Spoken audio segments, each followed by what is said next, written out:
So, you've probably heard it before, right? Pick a diet you like, and the weight loss will follow. Sounds simple enough, doesn't it? But what if this advice is actually doing more harm than good? In this video, I'm going to break down why choosing a diet based solely on what you like might be keeping you stuck in a never-ending cycle, and what you should actually be doing instead to see real results. Stay tuned, because what you're about to hear could change the way you approach dieting forever. Let's talk about something we all love: choice. It's great to have the freedom to choose, right? We choose what we wear, what apps we use, and even what YouTube videos we watch. We tend to think that the more we like something, the better it will work for us, whether it's choosing the perfect pair of jeans or picking a diet plan. Here's where things get tricky, though. When it comes to weight loss, the common advice is to choose a diet you enjoy. The reasoning behind this is that if you like the diet, you'll stick with it longer. Sounds pretty good, doesn't it? But hold up, because the reality is a bit more complex than that. You see, there's this idea in behavioral economics that suggests we should replace old behaviors with new ones in order to achieve our goals. So far, so good. We all want to build better habits, right?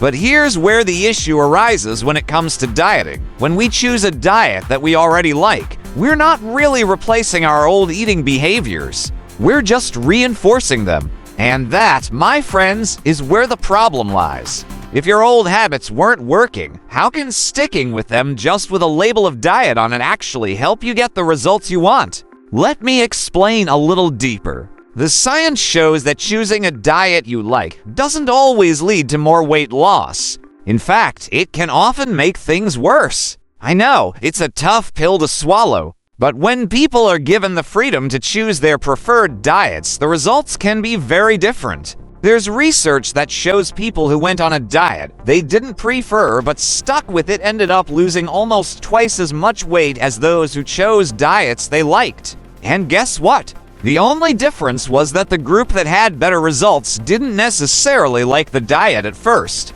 So, if choosing a diet you like isn't the magic solution, then what's the issue? Why does this common advice fall short, even though it seems to make sense? The answer lies in human behavior, and more specifically, the fact that we tend to choose diets that are way too similar to what we're already eating. In other words, we're not making real changes, we're just tweaking old habits and expecting a different outcome. And you know what they say about doing the same thing over and expecting different results. Okay, now that we've broken down why picking a diet you like might not be the best strategy, let's talk about what you should do instead. The key here is to challenge your old habits. You want to try something new and step out of your comfort zone, because that's where the real change happens. Here's the game plan. Pick a diet that is as different as possible from your current eating habits. If you typically eat a lot of carbs, maybe give a low-carb diet a try. If you're a meat lover, perhaps explore a more plant-based diet. If you're used to eating breakfast, lunch, and dinner, you might want to try intermittent fasting and change up your eating schedule.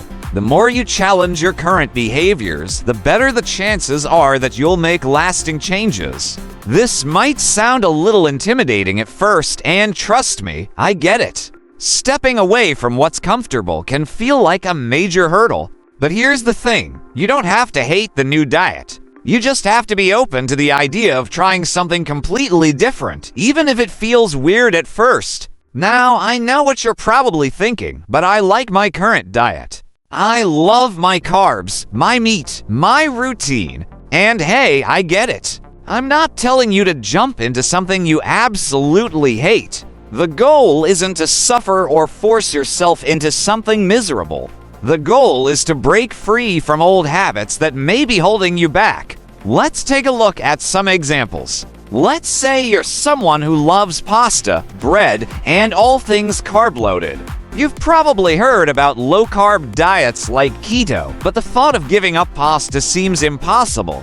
But here's the thing, a low-carb diet doesn't have to mean no carbs forever. It's about challenging your habits in a way that will lead to better results. By trying something new, like a low-carb approach, you'll get a chance to reset and start fresh. Yes, the first few days might be tough, your body will miss those carbs. But once you push through, you might find yourself feeling more energized, your cravings will reduce, and most importantly, you'll see the pounds start to come off. Or maybe you're someone who eats a lot of meat. Steak for breakfast, burgers for lunch, you name it. If this is you, it might be worth exploring a plant-based diet, or at least cutting back on your meat consumption.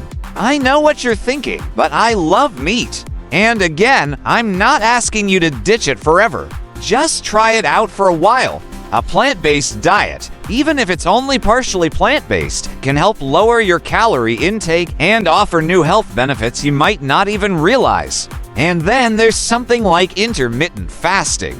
If you're someone who always eats 3 meals a day, maybe it's time to experiment with a different eating schedule. Intermittent fasting, where you eat during a specific time window and fast for the rest, might be exactly what your body needs to kickstart weight loss. At first, you might be hungry in the morning or feel like you're starving by lunchtime, but after a week or two, your body will adjust and hunger pangs will fade. It'll just become part of your routine. Now, I'm not going to lie and say it's going to be easy. There will be tough moments, and the transition can feel challenging. But it's that initial adjustment period that sets the foundation for success. Once you get through that rough start, things often get much easier. You might even find that you're not only losing weight, but feeling better, sleeping better, and having more energy overall. And when it comes to weight loss, those changes add up over time. Alright, so here's what I want you to do. If you're someone who's stuck in a rut with your current eating habits and not seeing results, I want you to challenge yourself. Try something new. It could be low carb, plant-based, or intermittent fasting. Whatever you choose, just make sure it's different from your usual routine. And don't be afraid to give it a solid 90 days. That's about how long it takes to really feel the difference and get into the groove of it. If you found this video helpful, make sure to give it a thumbs up, hit that subscribe button, and share it with someone who might need a little push to try something new in their diet. And hey, if you've tried something new and it worked for you, drop a comment below and let us know your experience. I love hearing from you all. Thanks for watching, and remember, it's not about choosing a diet you like. It's about choosing a diet that'll help you succeed and build those new behaviors that will take you to the next level. Until next time, keep pushing forward, and I'll see you in the next video on Simple Workout Space.